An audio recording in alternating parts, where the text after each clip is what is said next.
নমস্কার বন্ধুরা, আমি প্রিয়াঙ্কা আর সম্ভবামি যুগে যুগের নতুন আরেকটি অধ্যায়ে আপনাদের সকলকে স্বাগত জানাচ্ছি। রাহুল, তার স্ত্রী মিনা এবং তাদের 5 বছরের ছেলে আরিয়ান, তিনজনের ছোট পরিবার। তারা এক বিদেশি দেশে বসবাস করত, যেখানে রাহুল একটি বহুজাতিক কোম্পানিতে ম্যানেজার হিসেবে কাজ করতেন। মিনা সেখানকার একটি স্থানীয় স্কুলে শিক্ষকতা করতেন। আরিয়ান স্থানীয় কিন্ডারগার্টেন স্কুলে ভর্তি হয়েছিল এবং সেখানকার বন্ধুদের সঙ্গে মজা করে দিন কাটাতো। পরিবারটি ছিল সুখে ভরা, যেন স্বপ্নের জীবন। প্রতিদিন সকালে রাহুল অফিসের জন্য তৈরি হতেন, আর মিনা ব্যস্ত থাকে আরিয়ানের টিফিন তৈরি ও তাকে স্কুলে পাঠানোর কাজে। কাজের ফাঁকে দুপুরে রাহুল ও মিনার ফোনে কথা হতো। তারা একে অপরের সব সময় মনে করিয়ে দিতেন আমরা কত ভাগ্যবান যে এমন এক দেশে আছি যেখানে ভবিষ্যতের জন্য এত সুযোগ সুবিধা রয়েছে। সপ্তাহের শেষ দিনটা ছিল তাদের কাছে আরও আনন্দময়। শুক্রবার রাতে মিনা বাড়ির পছন্দের খাবার রান্না করতেন, আর তারা 3 জন মিলে খাওয়ার টেবিলে বসে গল্প করতেন। শনিবার রাহুল আর মিনা আরিয়ানকে নিয়ে স্থানীয় পার্কে ঘুরতে যেত। আরিয়ান পার্কে দৌড়ঝাঁপ করত, দোলনা চড়ত এবং পপকর্ন খেত। রবিবার দিনটা তাদের কাছে আরও বেশি স্পেশাল ছিল। তারা একসঙ্গে কোনো রেস্টুরেন্টে খেতে যেত। আরিয়ানের জন্য বিশেষ চকলেট অর্ডার করা হতো, আর বাড়ি ফেরার সময় তারা সিনেমা দেখে তবেই বাড়ি ফিরত। রাহুল আর মিনা মনে করেছিল এটাই হতো জীবনের আসল সুখ। তারা বিদেশে তাদের ভবিষ্যৎ গড়ার স্বপ্ন দেখছিল। আরিয়ানকে তারা এমন একটি পরিবেশে বড় করতে চেয়েছিল যেখানে তার জীবন সুখময় হবে এবং সে অনেক রকম সুযোগ সুবিধা পাবে। তবে তাদের এই সুখী জীবন বেশি দিন টিকল না। কিছুদিনের মধ্যেই তাদের সুখী জীবনে নেমে আসলো গভীর অন্ধকার। একদিন সকালে রাহুল যখন অফিসের জন্য তৈরি হচ্ছিল, তখন টিভির পর্দায় ব্রেকিং নিউজ দেখা গেল। একটি মারাত্মক ভাইরাস দ্রুত ছড়িয়ে পড়ছে। এই ভাইরাসের সংক্রমণে ইতিমধ্যেই কয়েকশো মানুষের মৃত্যু হয়েছে। বিশেষজ্ঞরা বলছেন এটি সাধারণ সর্দি কাশির মতো উপসর্গ সৃষ্টি করে, কিন্তু গুরুতর পরিস্থিতিতে এটি মানুষের শ্বাসতন্ত্র পুরোপুরি নষ্ট করে দিতে পারে। মিনা উদ্বিগ্ন হয়ে বললেন, রাহুল, এটা কি খুব ভয়ানক কিছু? রাহুল ঠান্ডা মাথায় উত্তর দিলেন, আমার মনে হয় না এটা খুব একটা বড় কিছু হবে।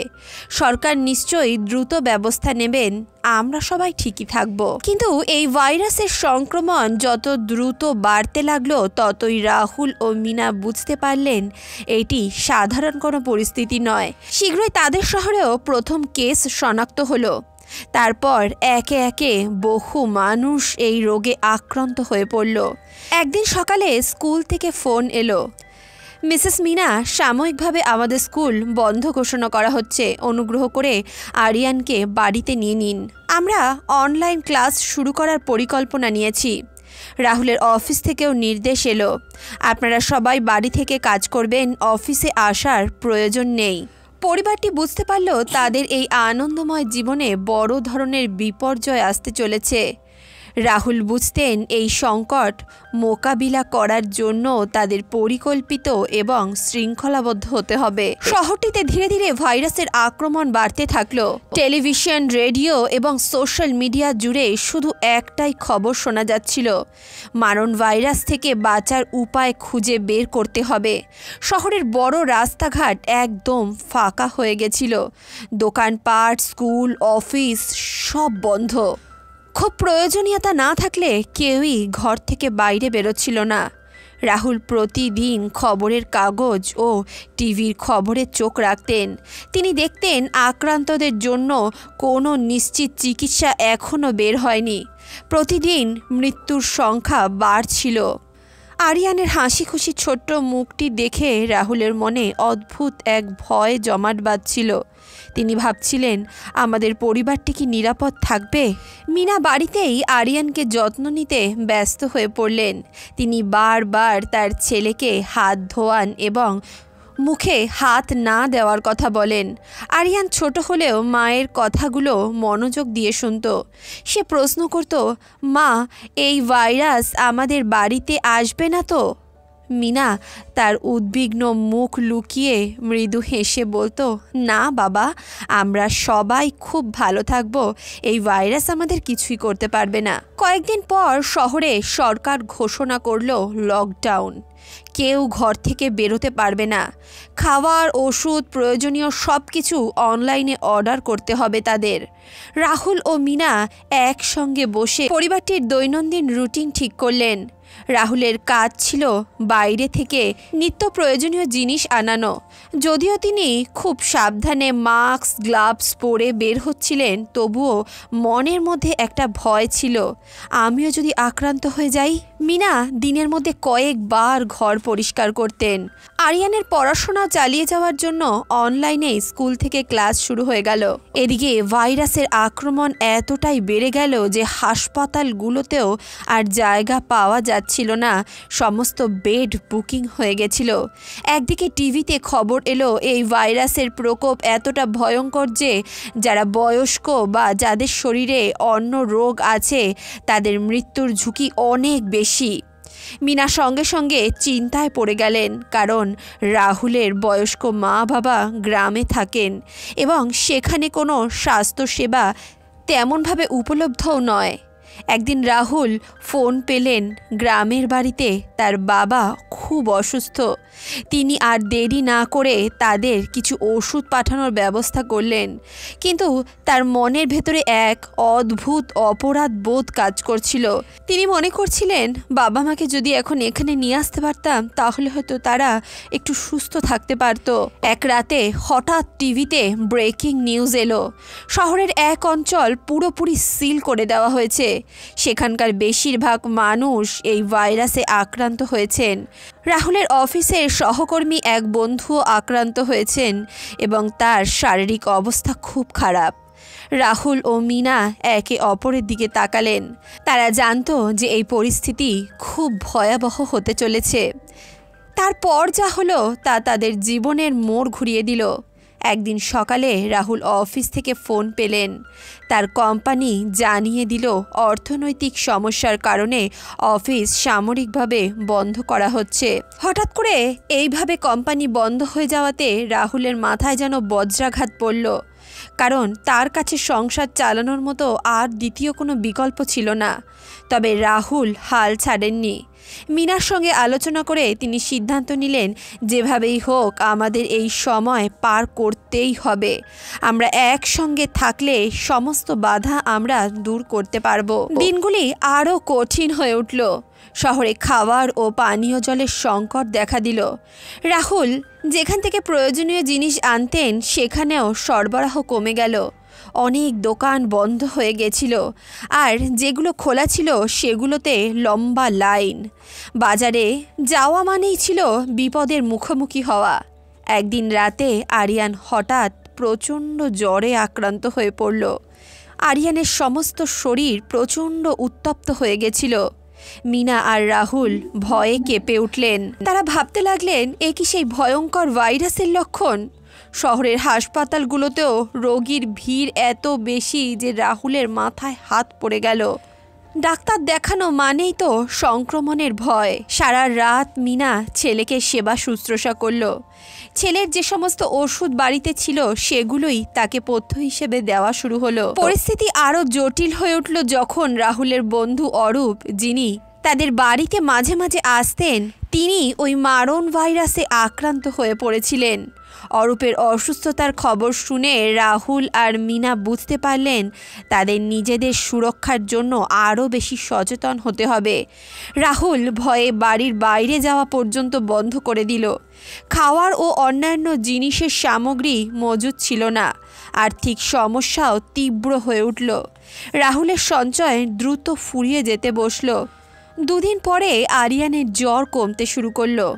মিনা যেন হাঁপ ছেড়ে বাঁচলেন, যদিও তারা নিশ্চিত হতে পারেননি যে এটি সাধারণ জ্বর ছিল নাকি সেই ভাইরাসের লক্ষণ। তবে এই ছোট্ট ঘটনাটি তাদের মনকে ভয়ে ভরিয়ে দিয়েছিল। মিনা রাহুলকে বলল, রাহুল, আমরা এত কিছুর মধ্যেও আরিয়ানকে সুরক্ষিত রাখতে পেরেছি। এখন আমাদের আরও সতর্ক হতে হবে, আরও শক্ত হতে হবে। যত সমস্যাই আসুক না কেন আমাদের লড়ে যেতে হবে। এদিকে তাদের শহরের পরিস্থিতি ক্রমশই নিয়ন্ত্রণের বাইরে চলে যাচ্ছিল। প্রতিদিন হাজার হাজার মানুষ আক্রান্ত হচ্ছিলেন আর মৃত্যুর সংখ্যাও বাড়ছিল। একদিন সরকার ঘোষণা করল শহর থেকে যারা বেরিয়ে যেতে চান তাদের জন্য বিশেষ ব্যবস্থার আয়োজন করা হয়েছে। রাহুলের মনে একটি বড় দ্বিধা তৈরি হলো। শহর থেকে নিজের বাড়িতে নিজের গ্রামে যাওয়াটা নিরাপদ হতে পারে, কিন্তু পথে ভাইরাসের আক্রমণেরও ঝুঁকি রয়েছে। তার উপরে শহর থেকে গেলে তাদের আবারও বন্দিদশা ও আর্থিক সমস্যার মুখোমুখি হতে হবে। মিনা বলতে লাগলো, রাহুল, আমার মনে হয় আমাদের আর এই দেশে থাকা উচিত হবে না। চলো আমরা দেশে ফিরে যাই, আমাদের গ্রামের বাড়িতে ফিরে যাই। সেখানে মা বাবারাও তো একা আছেন, তাদের যদি কোনো সমস্যা হয় তারা কার কাছে যাবেন? আমরা যদি তাদের কাছে থাকি তারাও তো একটু বল পাবে। আসলে রাহুলের মা বাবা দেশে একাই থাকতেন। এমন পরিস্থিতিতে রাহুলেরও বারবার মনে হচ্ছিল যে তার নিজের মা বাবার কাছে যাওয়া উচিত, তাদের কাছে থাকা উচিত, কারণ রাহুল ছাড়া তো তাদের আর কেউই ছিল না। রাহুল মনে মনে সিদ্ধান্ত নিলেন, ঠিক আছে, আমরা আমাদের দেশে ফিরে যাব, আমাদের গ্রামের বাড়িতে ফিরে যাব, কিন্তু আমাদের বড় সাবধানতার অবলম্বন করতে হবে। পরদিন সকালেই তারা শহর ছাড়ার প্রস্তুতি নিলেন। গাড়ি বা ট্রেনের সুবিধা না থাকার কারণে তাদের একটি সরকারি বাসে করেই এয়ারপোর্টে পৌঁছতে হলো। বাসে আরিয়ানকে মায়ের কোলে বসিয়ে রাহুল নিজের পরিবারের জন্য প্রার্থনা করছিল। তাদের যাত্রাপথ খুবই কষ্টকর ছিল। রাস্তায় বারবার থামানো হচ্ছিল এবং স্বাস্থ্য পরীক্ষা করা হচ্ছিল। অনেক বাধা অতিক্রম করার পর তারা এয়ারপোর্টে এসে পৌঁছলো। সেখানেও তাদের আবারও পরীক্ষা হলো। সমস্ত পরীক্ষার রেজাল্ট ঠিকঠাক আসার পর তাদের প্লেনে উঠতে দেওয়া হলো এবং দীর্ঘ 2 ঘন্টার জার্নি করার পর তারা নিজের দেশে ফিরে আসলো। নিজের দেশে ফিরেও সেই একই অবস্থা। সেখানকার এয়ারপোর্টে তাদের আবারও চিকিৎসা করা হলো, তাদের আবারও টেস্ট করা হলো। তারপর তারা সেখান থেকে আরও একটি প্রাইভেট বাসে করে নিজের গ্রামের উদ্দেশ্যে রওনা দিলেন। গ্রামে যাওয়ার পথে হাজারবার তাদেরকে দেখা হচ্ছিল, তাদের পরীক্ষা করা হচ্ছিল। সারাটা রাস্তা তাদের অনেক ঝুঁকির মধ্যে দিয়ে কাটাতে হয়েছিল। গ্রামে পৌঁছানোর পর রাহুল, মিনা এবং আরিয়ান ভাবতে শুরু করলেন তারা হয়তো এবার একটু নিরাপদ হতে পারবেন। তবে গ্রামের পরিস্থিতি খুব একটা ভালো ছিল না। ভাইরাসের প্রভাবে গ্রামেও চারদিকে হাহাকার ছড়িয়েছিল। শহর থেকে গ্রামের মানুষেরা আরও বেশি ভয়ে জর্জরিত ছিল। শহর থেকে প্রায় অধিকাংশ ব্যক্তিরা নিজেদের দেশে, নিজেদের গ্রামে ফিরছিল। তাই আস্তে আস্তে গ্রামেও ওই সংক্রমণ ছড়িয়ে পড়তে লাগলো। স্থানীয় প্রশাসন গ্রামের লকডাউন ঘোষণা করেছিল, কিন্তু তারপরও কিছু মানুষ স্বাস্থ্যবিধি মানছিল না। রাহুল আর মিনা নিজের পরিবারকে সুরক্ষিত রাখতে বারবার সতর্ক হচ্ছিলেন। এদিকে গ্রামের লোকেদের মধ্যে অনেকেই এই ভাইরাস সম্বন্ধে সঠিক তথ্য জানতেন না, ফলে সংক্রমণের সংখ্যা বাড়ছিল। রাহুল সিদ্ধান্ত নিলেন তিনি গ্রামের মানুষদের সচেতন করবেন। তিনি গ্রামের প্রাথমিক চিকিৎসক এবং স্থানীয় প্রশাসনের সাহায্যে স্বাস্থ্যবিধি অনুসারে গুরুত্বপূর্ণ ব্যবস্থা নিলেন। এমনই একদিন গ্রামের এক বৃদ্ধ মহিলার শরীরে ওই ভাইরাসের লক্ষণ ধরা পড়ল।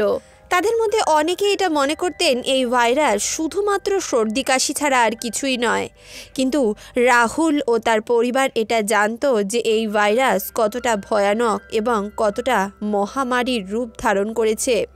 তিনি সবাইকে বলতে লাগলেন, ভাইরাসের ছোঁয়া থেকে বাঁচতে আমাদের সঠিকভাবে হাত ধুতে হবে, মাস্ক পরতে হবে, সামাজিক দূরত্ব বজায় রাখতে হবে এবং যতটা সম্ভব ঘরের মধ্যে থাকতে হবে। যদি কোনো লক্ষণ দেখা দেয় তবে দ্রুত চিকিৎসকের সঙ্গে পরামর্শ নিতে হবে। গ্রামের মানুষদের সাথে মিলে রাহুল ও মিনা একটি স্বাস্থ্য ক্যাম্পের আয়োজন করলেন, যেখানে ভাইরাস প্রতিরোধের উপায় সম্পর্কে সবাইকে জানানো হচ্ছিল। ধীরে ধীরে গ্রামে সচেতনতা তৈরি হতে লাগলো। এভাবেই রাহুল আর মিনা সেই গ্রামের সমস্ত মানুষদেরকে এই ভাইরাস সম্বন্ধে সচেতন করেছিল এবং তাদেরকে বিভিন্ন রকম নিয়মাবলী বলেছিল। কিছুদিন পর যখন পরিস্থিতি কিছুটা উন্নতি হলো, তখন রাহুল, মিনা এবং আরিয়ান তাদের গ্রামের মানুষদের জন্যই কিছু একটা করার সিদ্ধান্ত নিলেন। রাহুল সিদ্ধান্ত নিলেন যে তিনি আর বিদেশে ফিরে যাবেন না, তিনি এবার গ্রামে থেকেই নিজের গ্রামকে উন্নত করার কাজে বিভিন্ন রকম সামাজিক উন্নয়নের চেষ্টা করবেন। রাহুলের গ্রামে একটা ভালো স্কুল ছিল না, একটা ভালো হাসপাতাল ছিল না।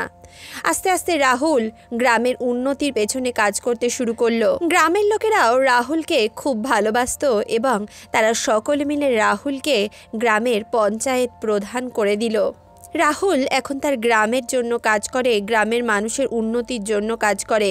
তারা আরিয়ানকে গ্রামেরই একটি বড় স্কুলে ভর্তি করেছে, আর আরিয়ানও এখন নিজের বাবা মার সঙ্গে সমাজসেবার কাজে লিপ্ত হয়েছে।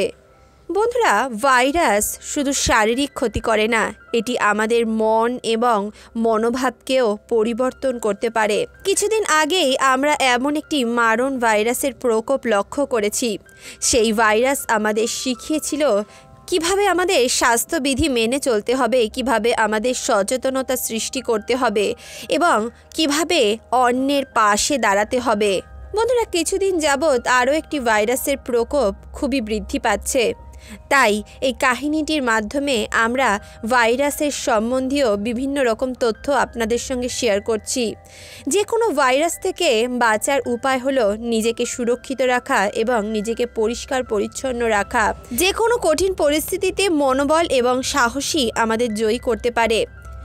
ভাইরাসের প্রকোপ থেকে বাঁচতে হলে আমাদের সচেতন হতে হবে, প্রতিরোধমূলক ব্যবস্থা নিতে হবে এবং একে অপরের পাশে দাঁড়াতে হবে।